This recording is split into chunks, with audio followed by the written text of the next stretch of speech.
Assalamualaikum warahmatullahi wabarakatuh dan salam sejahtera. Saya Hadif Hamzi bin Sufiuddin dari unit Bahasa Melayu 2. Hari ini saya akan membentangkan satu tajuk yang amat signifikan dalam naskah pendidikan negara, iaitu aspirasi dan hala tuju pendidikan Malaysia membentuk guru berjiwa pendidik. Pembentangan ini berteraskan debit idea kita, iaitu pendidik berjiwa dan pendidikan bersama membentuk pendidikan dinamik melalui kerangka kapasiti pedagogi pembelajaran bermakna dalam kurungan KPPB. Pendidik berjiwa dan pendidikan bersama membentuk pendidikan yang dinamik. Objektif video ini adalah untuk mempamerkan integrasi elemen 6C, iaitu kewarganegaraan, komunikasi, pemikiran kritis, kreativiti, kolaborasi dan sahsiah dalam memahami hala tuju pendidikan. Ia berfungsi sebagai alat bantu mengajar digital untuk merangsang minat dan penyertaan murid melalui pemanfaatan teknologi secara beretika. Pengenalan hala tuju pendidikan. Transformasi pendidikan Malaysia adalah satu usaha berterusan untuk meletakkan sistem pendidikan kebangsaan dalam kelompok sepertiga teratas dunia. Hala tuju ini mementingkan keseimbangan antara kecemerlangan akademik dengan pembentukan sahsiah guru dan murid yang mampan di peringkat global. Tanpa bercakap panjang, mari kita pergi ke bahagian pertama, iaitu aspirasi dan hala tuju pendidikan. Pertama, mari kita lihat instrumen yang memacu kualiti di peringkat akar umbi, iaitu Standard Kualiti Pendidikan Malaysia Quality at Sekolah atau SKAS.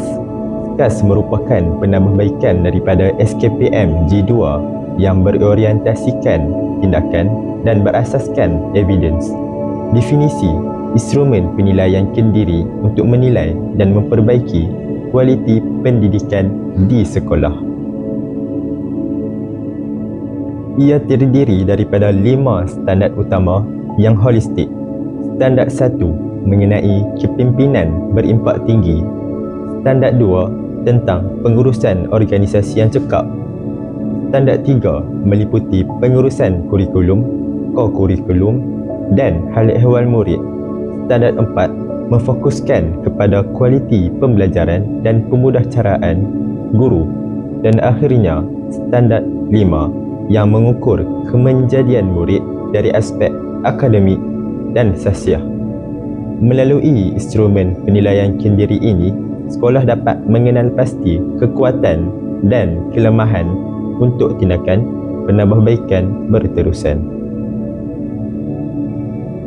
Seterusnya, hala tuju kita dipandu oleh Pelan Pembangunan Pendidikan Malaysia dalam kurungan PPPM 2013 sehingga 2025. Matlamat utama pelan ini adalah untuk mempersiapkan generasi muda menghadapi cabaran abad ke-21 dengan sistem pendidikan bertaraf antarabangsa.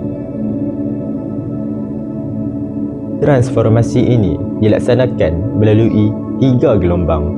Gelombang 1 memberi tumpuan kepada menyokong guru dan kemahiran utama. Gelombang 2 memacu peningkatan sistem. Manakala gelombang 3 yang sedang kita lalui sekarang menganjak ke arah kecemerlangan melalui takbir uruskan diri dan pengurusan sekolah yang lebih luas. Bagi mencapai sistem yang dinamik, Kementerian Pendidikan Malaysia dalam kurungan KPM menetapkan 5 aspirasi sistem. Pertama, akses, iaitu peluang pendidikan untuk semua murid. Kedua, kualiti, meletakkan Malaysia dalam kelompok satu daripada 3 yang teratas pentaksiran antarabangsa seperti TIMSS dan PISA. Ketiga, equity, merapatkan jurang sosio-ekonomi antara bandar dan luar bandar. Keempat, perpaduan melalui perkongsian nilai antara kaum. Dan kelima, kecekapan, iaitu mengoptimumkan bajet bagi memaksimumkan keberhasilan murid. Transformasi ini akhirnya bertujuan melahirkan murid yang memenuhi 6 aspirasi murid. Kita mahu murid yang bukan sahaja kaya dengan pengetahuan, tetapi juga menguasai kemahiran berfikir aras tinggi atau dalam kurungan kebat. Mereka perlu mempunyai kemahiran memimpin, berkeupayaan memacu pembelajaran sendiri, menguasai kemahiran dui bahasa serta memiliki etika dan kerohanian yang teguh berdasarkan pegangan agama. Paling penting, mereka harus mempunyai identiti nasional yang bangga sebagai rakyat Malaysia. Aspirasi ini membawa implikasi besar. Berlaku transformasi kurikulum di mana kebat disepadukan secara meluas dan pedagogi ditekankan kepada pembelajaran mendalam yang menyeronokkan. Selain itu, pendidikan khas diberi perhatian serius untuk memastikan hak samarata murid berkeperluan khas. Pemimpin sekolah dalam kurungan PGB kini bertindak sebagai pendorong dan pembina keupayaan kaki tangan demi kelangsungan kualiti pendidikan. Kini kita masuk ke bahagian kedua, guru berjiwa pendidik. Guru berjiwa pendidik didefinisikan sebagai guru kompeten yang mendidik dengan kasih sayang, tanggungjawab dan menjadi suri teladan. Sasiah cemerlang melibatkan penampilan yang mematuhi etika, konsep kendiri yang positif, yakni yakin dan tidak terlalu sensitif, serta nilai peribadi yang murni seperti amanah, sabar dan ikhlas. Guru bukan sekadar mengajar, tetapi membentuk watak. Jiwa pendidik ini diperkukuh melalui penguasaan bidang pengajian profesional. Pertama, pemahaman sejarah pendidikan dari zaman British hingga dasar moden membolehkan guru memahami evolusi sistem kita.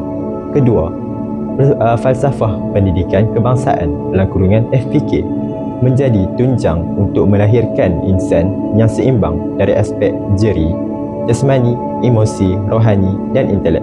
Ketiga, psikologi pendidikan membantu guru memahami motivasi murid sama ada intrinsik maupun ekstrinsik bagi menangani keperluan remaja yang pelbagai. Selain itu, guru perlu menguasai sosiologi dan antropologi pendidikan untuk menangani kepelbagaian sosio-budaya dan etnik di Malaysia demi memupuk perpaduan. Guru juga harus peka dengan pendidikan perbandingan antarabangsa dan global dengan membuat kajian tentang amalan terbaik dunia agar kualiti pendidikan negara kita kekal kompetitif di peringkat global.